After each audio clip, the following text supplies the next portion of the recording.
Hello everyone, welcome to Easy English Academy, where we make English learning simple and fun. I'm Mark, your guide on this journey, so let's jump right into today's lesson and expand our horizons together. This is a rather scary story. Children and adults might be a touch frightened by Mark's rendering of the wicked witch who wants to cook little Hansel and Gretel, but they will also be enraptured by Hansel and Gretel's ingenuity as they triumph over evil. This version of the classic story by the Brothers Grimm is from the Blue Fairy Book of Andrew Lang, published in 1889. Read by Mark. We originally published the audio in January 2006. It was rather muddy and boomy. This is a restored and crisper version. Once upon a time there dwelled on the outskirts of a large forest a poor woodcutter with his wife and 2 children. The boy was called Hansel and the girl Gretel. He always had little enough to live on, and once, when times were bad, they had to get by with 1 piece of bread and butter each. One night, as he was tossing about in bed, full of cares and worry, he sighed and said to his wife, "What's to become of us? How are we to feed our poor children, now that we have nothing more for ourselves?" "I'll tell you what, husband," answered the woman. "Early tomorrow morning we'll take the children out into the thickest part of the wood. There we shall light a fire for them and give them each a piece of bread. Then we'll go on to our work and leave them alone. They won't be able to find their way home, and we shall be rid of them." "No, wife," said her husband, "that I won't do. How could I find it in my heart to leave my children alone in the wood? The wild beasts would soon come and tear them to pieces." "Oh, you fool," said she. "Then we must all 4 die of hunger, and you may just as well go and saw the boards for our coffins." They argued and argued until he agreed that they must get rid of Hansel and Gretel. "But I can't help feeling sorry for the poor children," added the husband. The children, too, had not been able to sleep for hunger and had heard what their stepmother had said to their father. Gretel wept bitterly and spoke to Hansel. "Now it's all up with us." "No, no, Gretel," said Hansel. "Don't fret yourself. I'll be able to find a way to escape. No fear." When the old people had fallen asleep, he got up, slipped on his little coat, opened the back door, and stole out. The moon was shining clearly, and the white pebbles which lay in front of the house glittered like bits of silver. Hansel bent down and filled his pocket with as many of them as he could cram in. Then he went back and said to Gretel, "Be comforted, my dear little sister, and go to sleep. God will not desert us." And he lay down in bed again. At daybreak, even before the sun was up, the woman came and woke the 2 children. "Get up, you lie-a-beds. We're all going to the forest to fetch wood." She gave them each a bit of bread and said, "There's something for your luncheon, but don't you eat it up beforehand, for it's all you'll get." Gretel took the bread under her apron, as Hansel had the stones in his pocket. Then they all set out together on the way to the forest. After they had walked a little, Hansel stood still and looked back at the house, and this maneuver he repeated again and again. His father observed him and said, "Hansel, what are you gazing at there? Why do you always remain behind? Take care, and don't lose your footing."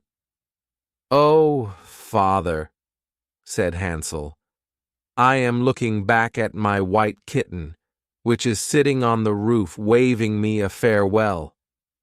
The woman exclaimed, "What a donkey you are! That isn't your kitten. That's the morning sun shining on the chimney." But Hansel had not looked back at his kitten, but had always dropped one of the white pebbles out of his pocket onto the path. When they had reached the middle of the forest, the father said, "Now, children, go and fetch a lot of wood, and I'll light a fire that you may not feel cold." Hansel and Gretel heaped up brushwood until they had made a pile nearly the size of a small hill. The brushwood was set fire to, and when the flames leaped high, the woman said, "Now lie down at the fire, children, and rest yourselves. We are going into the forest to cut down wood, and when we've finished, we'll come back and fetch you." Hansel and Gretel sat down beside the fire, and at midday ate their little bits of bread. They heard the strokes of the axe, so they thought their father was quite near.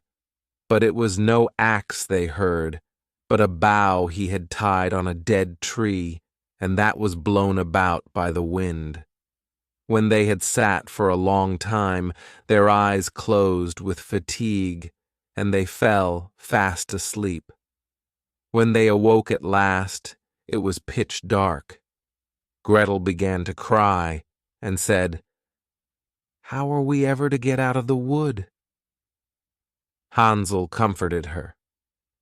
"Wait a bit," he said, "until the moon is up, and then we'll find our way sure enough." When the full moon had risen, he took his sister by the hand and followed the pebbles, which shone like new threepenny bits, and showed them the path. They walked on through the night, and at daybreak reached their father's house again. They knocked at the door, and when the woman opened it, she exclaimed, "You naughty children, what a time you've slept in the wood to! We thought you were never going to come back."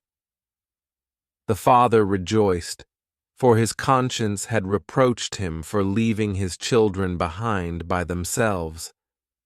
Not long afterwards there was again great dearth in the land, and the children heard their mother address their father thus in bed one night.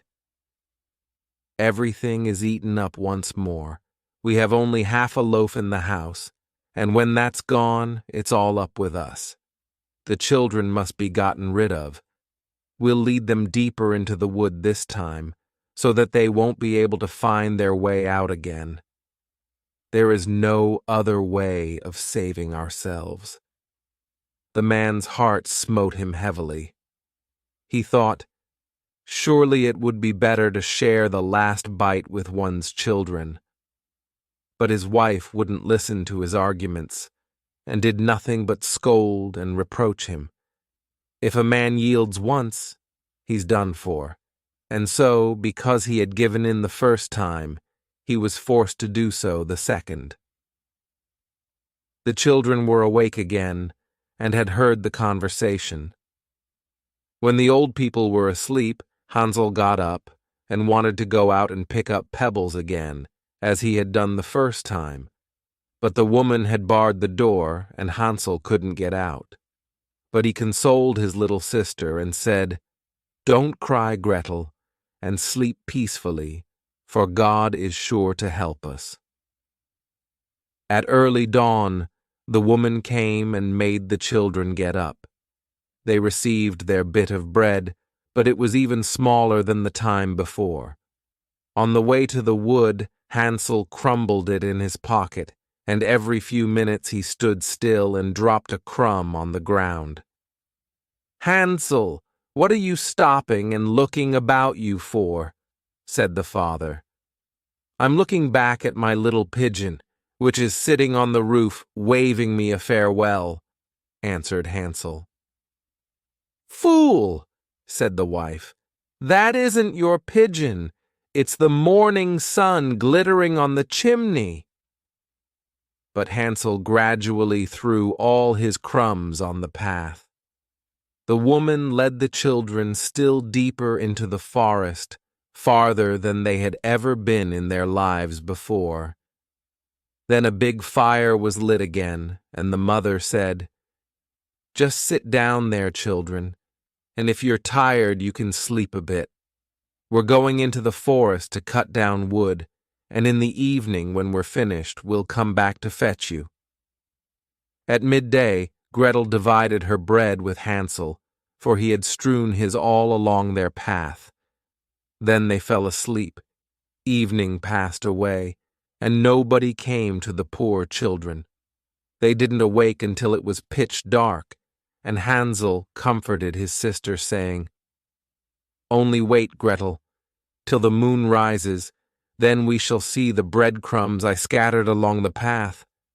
They will show us the way back to the house." When the moon appeared, they got up, but they found no crumbs, for the thousands of birds that fly about the woods and fields had picked them all up. "Never mind," said Hansel to Gretel. "You'll see we'll find a way out." But all the same they did not. They wandered about the whole night and the next day, from morning until evening, but they could not find a path out of the wood. They were very hungry too, for they had nothing to eat but a few berries they found growing on the ground. At last they were so tired that their legs refused to carry them any longer, so they lay down under a tree and fell fast asleep. On the third morning after they had left their father's house, they set about their wandering again, but only got deeper and deeper into the wood, and now they felt that if help did not come to them soon, they must perish. At midday, they saw a beautiful little snow-white bird sitting on a branch, which sang so sweetly that they stopped still and listened to it. When its song was finished, it flapped its wings and flew on in front of them. They followed it and came to a little house, on the roof of which it perched. And when they came quite near, they saw that the cottage was made of bread and roofed with cakes, while the window was made of transparent sugar. "Now we'll set to," said Hansel, "and have a regular blowout. I'll eat a bit of the roof, and you, Gretel, can eat some of the window, which you'll find a sweet morsel." Hansel stretched up his hand and broke off a little bit of the roof to see what it was like, and Gretel went to the casement and began to nibble at it. Thereupon, a shrill voice called out from the room inside, "Nibble, nibble, little mouse! Who's nibbling my house?" The children answered, "'Tis heaven's own child, the tempest wild," and went on eating without putting themselves about. Hansel, who thoroughly appreciated the roof, tore down a big bit of it, while Gretel pushed out a whole round window pane and sat down the better to enjoy it. Suddenly the door opened, and an ancient dame, leaning on a staff, hobbled out. Hansel and Gretel were so terrified that they let what they had in their hands fall. The old woman shook her head and said, "Oh ho, you dear children, who led you here? Just come in and stay with me. No ill shall befall you." She took them both by the hand, led them into the house, and laid a most sumptuous dinner before them, milk and sugared pancakes with apples and nuts. After they had finished, 2 beautiful little white beds were prepared for them, and when Hansel and Gretel lay down in them, they felt as if they had gone to heaven. The old woman had appeared to be most friendly, but she was really an old witch who had waylaid the children and had only built the little bread house in order to lure them in. When anyone came into her power, she killed, cooked, and ate him, and held a regular feast day for the occasion. Now witches have red eyes and cannot see far, but like beasts, They have a keen sense of smell and know when human beings pass by. When Hansel and Gretel fell into her hands, she laughed maliciously and said jeeringly, "I've got them now. They shan't escape me." Early in the morning, before the children were awake, she rose up, and when she saw them both sleeping so peacefully, with their round, rosy cheeks, she muttered to herself, "That'll be a dainty bite."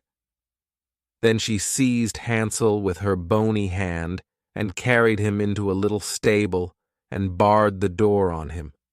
He might have screamed as much as he liked, for it would do him no good. Then she went to Gretel, shook her until she awoke, and cried, "Get up, you lazy bones. Fetch water and cook something for your brother. When he's fat, I'll eat him up." Gretel began to cry bitterly, but it was of no use. She had to do what the wicked witch bade her. So the best food was cooked for poor Hansel, but Gretel got nothing but crab shells. Every morning the old woman hobbled out to the stable and cried, "Hansel, put out your finger, that I may feel if you are getting fat." But Hansel always stretched out a bone, and the old dame, whose eyes were dim, couldn't see it. Thinking always it was Hansel's finger, she wondered why he fattened so slowly. When 4 weeks had passed and Hansel still remained thin, she lost patience and determined to wait no longer. "Hi, Gretel," she called to the girl. "Be quick and get some water. Hansel may be fat or thin. I'm going to kill him tomorrow and cook him." Oh, how the poor little sister sobbed as she carried the water, and how the tears rolled down her cheeks. "Kind heaven help us now," she cried. "If only the wild beasts in the wood had eaten us, then at least we should have died together." "Just hold your peace," said the old hag. "It won't help you." Early in the morning, Gretel had to go out and hang up the kettle full of water and light the fire. "First we'll bake," said the old dame. "I've heated the oven already and kneaded the dough." She pushed Gretel out to the oven, from which fiery flames were already issuing. "Creep in," said the witch, "and see if it's properly heated, so that we can shove in the bread." When she had got Gretel in, she meant to close the oven and let the girl bake, that she might eat her up too. But Gretel perceived her intention, and said, "I don't know how I'm to do it. How do I get in?" "You silly goose," said the hag. "The opening is big enough, see? I could get in myself." And she crawled toward it, and poked her head into the oven. Then Gretel gave her a shove that sent her right in, shut the iron door, and drew the bolt. Gracious, how she yelled! It was quite horrible, but Gretel fled, and the wretched old woman was left to perish miserably. Gretel flew straight to Hansel, opened the little stable door, and cried, "Hansel, we are free! The old witch is dead." Then Hansel sprang like a bird out of a cage when the door is opened. How they rejoiced, fell on each other's necks, jumped for joy, and kissed one another.